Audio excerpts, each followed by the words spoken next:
Hi. I just wanted to talk to you a little bit about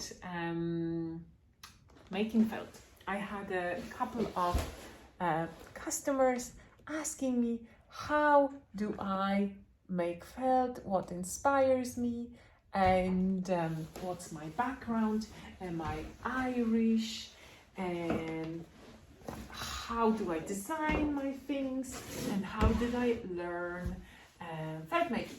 I'm just adjusting the camera for a moment. Now that should hold together, hopefully. Now that should be enough. So I'm going to talk to you. I am not Irish, okay? I was born in Poland. I am actually nearly 40 years old now. I have 2 kids here in Ireland with my lovely partner Derek. So I was born in Poland and I emigrated to Ireland in 2006 when I was 21. Does that sound right? Yeah, 2006 when I was 21. So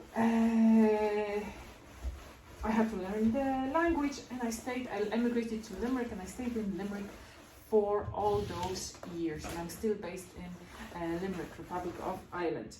So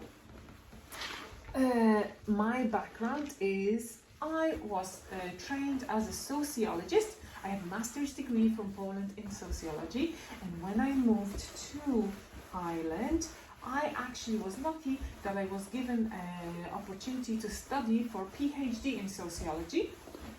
But because sociology is a lot of writing and it's a writing in English, I found it very, very hard. And I am a maker. I love making. And I love the movement. I like the energy that's created when you're making. And PhD was not great for me because it's just a lot of writing, and the result is like 4 or 5 years later. It's too much thinking as well.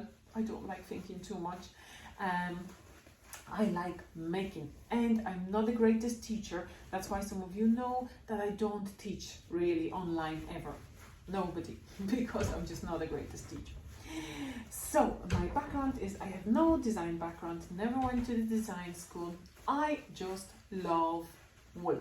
The reason why I love wool is when I was a child, we lived in a small village at the end of Poland, on the edge of Poland in Przemysl, and we had sheep, hundreds of sheep, around 100, and I was the shepherd for them. I took them to the field, I would read the book and look after them so they don't escape. And my mom always told me that the wool is the best material. She always told me, when you go to the second-hand shop buying your jumper, seek the woolen jumper because this is the best. And I knew that, and I loved wool. And then, just before I moved to Ireland, I was in Barcelona, and I went to the crafts market. I am a fan of crafts markets, always was, and I bought already some crafts items before I moved to Ireland. So I saw this woolen bag and I asked, how is it made? And the lady said it's felted in Spanish. Hecho de feltro, or something like that. And I bought that bag. That lady was Dutch. I don't remember the brand. I don't have a bag anymore because I gave it to my friend. I don't hold onto items too much. So I loved the bag and I started Googling about felt and about wool, that you can actually make felted wool, and that was amazing. I started Googling, I discovered how to make these things by hand. But I bought my wool and I started making something, and it took me too long, and I was like, no, I don't like it. It takes me too long. I would like something that happens a bit more faster situation. So I was Googling felt making fora, and I figured out that you can actually use a sander. I think Russian ladies were the first ones to use sander, and I figured it out, and I was like, okay, that makes the work faster, but also sander makes the felt finer, it saves you the wrists, and you can actually sell the scarf at a good price for the customer. Otherwise it would take you a whole day to make one scarf, okay? And that's way too much. Some of you know it just takes too long. So what I'm doing here is I make wrist warmers, and this is called fooling, and this is basically second stage felting of the fabric to shrink to size. Felt making makes everything shrink. So you can see there's a lot of crinkle on your scarves, on your pieces that you purchased from me. This is, for instance, the finished wrist warmer, and this is the wrist warmer in white. So I make everything in white and then I dye it afterwards. So this is my background. How did I learn to felt? I googled, I looked at who is making what could be made in felt, and then I tried to copy that design, incorporate that design into my own practice. When you learn something new, you always have to copy to learn how to make things the best way. But in the process of copying, you actually find your own way of making things that is better for you, and therefore you create your own designs. So this is how you actually design. Some of the designs from my collection are completely mine, like the hanging garden scarf, like the castle snood, like the lace pieces that I make, like the lace on the organza, that's mine too. The galaxy range is mine.